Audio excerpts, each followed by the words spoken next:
Whether you're shopping for your first home or you're looking at changing homes, you might be wondering, do I want a new build or do I want to purchase an existing home? And that's a great question. I'm here to tell you the pros and cons of either or. Let's talk new construction homes. So one of the pros is that you get to customize depending on the stage of the build and if it's a spec home or not. A spec home is usually when they build a home without a buyer, and so they already have a pre-planned layout and the finishes. And what you're going to find there is usually they don't allow you to do too many changes on those homes. But if you start with a fresh new build, you usually can customize. Do you want a gas range? Do you want quartz countertop? What's the paint color? It's good to keep in mind with these cities builders is that they usually have like 3 or 4 options, and you have to choose within that option. It's not completely customized. If you want a custom home where you're starting from the ground up and you're building a completely new layout, usually that's a custom builder and you're going to pay more square footage for that. With these city builders, they are giving you a limited amount of options to choose from, and you've got to stay within those options. The next great thing about doing a new home construction is that they usually come with modern layouts. So what's on trend? So is it open concept, smart home technology, energy efficient material? All those kind of things that are on trend is what they're usually building with. An example of this would be some builders they're now providing solar roofing as they see that coming into the future. The next thing that is kind of the pro on a new build is that depending on the type of market you're purchasing in, you can actually, you may get some upgrades included, or they might have highly competitive promotions. So you might get a free developed basement or upgrade to quartz countertop with no cost. It really depends on the market. You're going to see more of these promotional kind of deals coming in, more of a buyer's market and even a balanced market. In a seller's market, you're not going to see those kind of things. Lastly, what you're seeing is that with it being a brand new build is that you're not really shelling out for a lot of repairs. Now, I say that with a grain of salt because it's a bit like a car. Every once in a while, you get a lemon, and depending on the trades that came through that home. And all new builds here in Alberta come with a home warranty program, which gives you a 1, 5, and 10-year program. I'm not going to go into great detail, but the first year, basically everything is covered within that home. And then 5 and 10 years, it turns into more structural issues that have to come up that get covered. But you do have that with a new build. And really what I have found is that it depends on when you're buying these new builds home. If you're buying during a seller's market, you got to keep in mind that it's hard to come by trades. So they sometimes are just taking any trade to come in and build that home. And you can see that difference in a new build home during a seller's market than say a buyer's market when it's a recession and they're only keeping their best trades to build that home. And so I would say you're getting a better quality during a buyer's market than say a seller's market. Okay, but it is not all sunshine and shiplap for new builds. There are cons to that. So one of the cons is that usually it costs more to actually buy a new build. So especially when you start to add up the upgrades. So you want that fancy tile backsplash, that all adds up.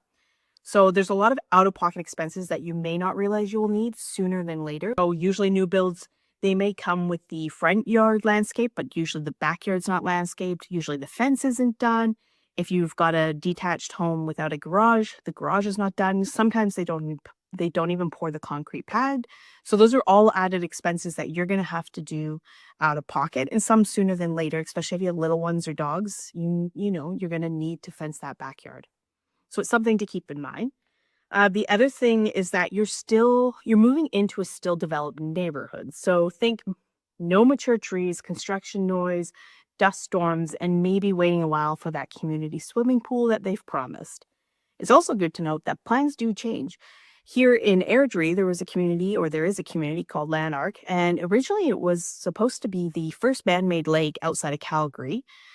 So I know that buyers got in and they bought thinking that it was going to be a man-made lake, and they ended up actually changing it. The developer changed plans. We went through a recession, and next thing you know, the man-made lake went away. So there is downfall, especially if you're one of the first buyers in a developed neighborhood. It's, believe it when you see it is kind of how I look at it. Then the third thing to think about is delays. So there is a huge possibility of delays, especially in a seller's market, even a balanced market. Supply chain issues, weather issues, scheduling hiccups could all move that move-in date. So even though they're telling you move-in date is the spring, you could very well be in the summer. You just never know. Um, Builders are often not up for negotiation as well. So that is something key. In a seller's market, usually the price that they have advertised is the price you're going to pay, and that's not including the upgrades. So they don't negotiate. If you're in a buyer's market, you have a little bit more wiggle room with negotiations. But in a seller's market, basically the price you see is the price you're going to pay.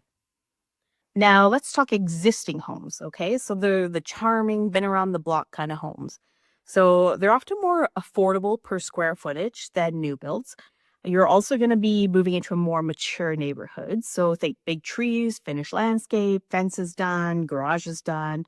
And you also get a real sense of community by this time. People have already been years in the community, so they really know their neighbors. The other thing is the potential for the character of the home. So older homes sometimes offer more architectural character than these newer cookie cutter style homes.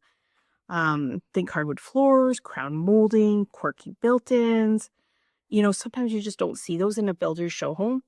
And a lot of owners by this time, they've already made upgrades into the home. So, even though they might not have been originally built with some smart technology, you're going to see that the more lived in it is, that you might see the upgrades already in the home.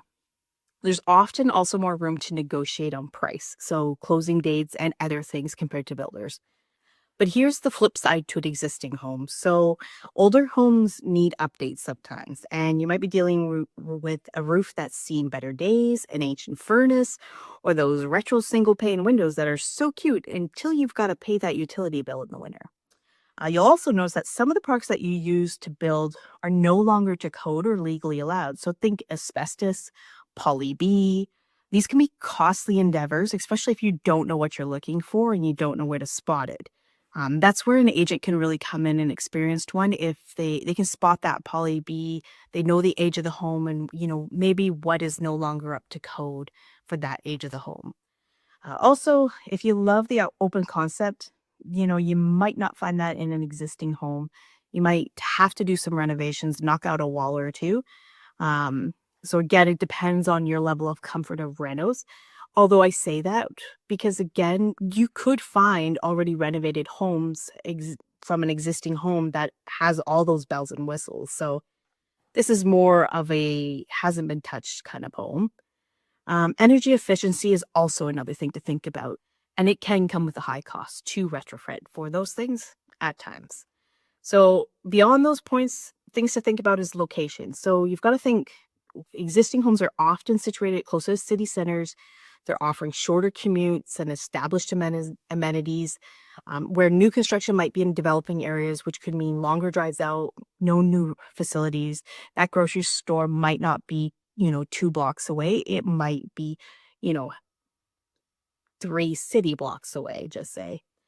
The other thing to think about is the future value. So consider the potential for the property value appreciation in both scenarios. So established neighborhoods may have a proven track record that you can go back and see, while new developments only offer the potential of growth and development. So really investigate what is coming in that new development. So I know here in Airdrie with Cobblestone Creek, it's actually a really great location because we're going to have the new rec center coming in 2028 in the next neighborhood over, and the health center is just going to be across the street. So really, if you know what's coming in the future and what's concrete in the future, not what they're saying may come, but what's concrete coming in, you could sometimes project the value of that future development. Not always, though. The other thing to think about is the personal timeline. So if you need to move quickly and an existing home might be more suitable, you're thinking with a new build, if you're just going in and you're just starting, that could be 12 months out from a new build. There are spec homes that sometimes are currently available or they're going to be available in a few months that you can move into, but not necessarily all the time. So it really depends on what your timeline looks like. Not everybody has the luxury to wait 12 months for a home to move into. So, which one's right for you? Well, if you're all about low maintenance, energy efficiency, and that brand new home smell, new construction might just be your jam. But if you want lower price points, mature community, and are okay with a few renos, then an existing home might just be perfect for you. So it is 2025 though, so some builders in Alberta are offering some solid incentives right now to move into new homes. So you can't just count those out. And there are some really beautiful renovated existing homes that are move-in ready that have all the bells and whistles already done and a very established neighborhood. So don't forget to like, subscribe, and hit that bell button so you get notified every time we put out a video. Thanks for watching. I'm Angie Hartman with the Property Sisters, and I'll see you around town.